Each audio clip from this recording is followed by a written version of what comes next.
살다 보면 손절해야 될 때가 반드시 있습니다. 손절의 대상이 사업이 될 수도 있고, 코인, 주식 등 투자 상품이 될 수도 있고, 부동산이 될 수도 있고, 인간관계가 될 수도 있습니다. 그런데 우리는 생각보다 손절하기 어려워하고 힘들어하는데요. 그 이유는 뭐 때문일까요? 첫째는 매몰 비용 오류 때문입니다. 이미 투자한 시간, 돈, 노력 등을 포기하기 어려워합니다. 여기까지 했는데 포기하면 아깝다 는 생각이 결정을 지연시킵니다. 둘째는 자기확증 편향 때문입니다. 자신이 내린 선택이 옳았다고 믿으려는 경향이 강합니다.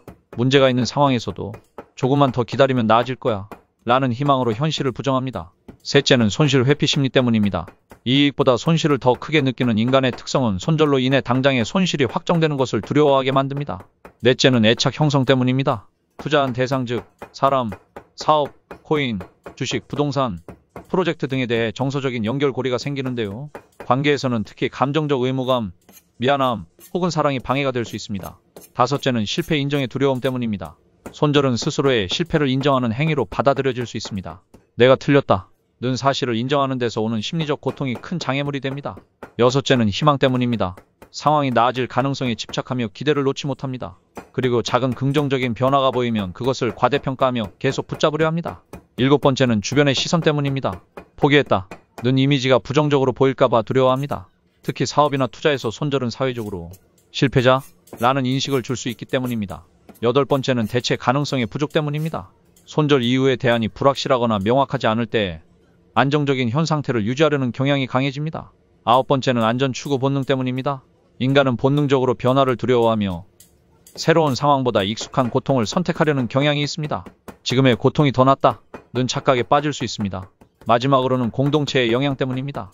인간관계에서 특히 상호 의존적인 상황일수록 손절은 더 어렵습니다. 가족, 친구, 동료 등 공동체의 압박으로 인해 관계를 정리하기가 힘들어질 수 있습니다. 손절은 단순히 포기를 의미하는 것이 아니라 더 이상 긍정적인 결과를 기대하기 어려운 상황에서 과감히 정리하고 새로운 방향으로 나아가는 결정을 의미합니다. 인생을 살면서 손절은 꼭 필요한데요. 손절을 잘하려면 어떻게 해야 할까요? 첫째는 논리적인 기준을 마련하는 것입니다. 감정이 아닌 데이터를 기반으로 손절 시점을 미리 정하는 것이 중요합니다. 예를 들면 투자에서는 손실 한도를 미리 정하거나 관계에서는 행동 기준을 정하는 방법 등이 있습니다. 둘째는 미래에 초점을 맞춰보는 것입니다.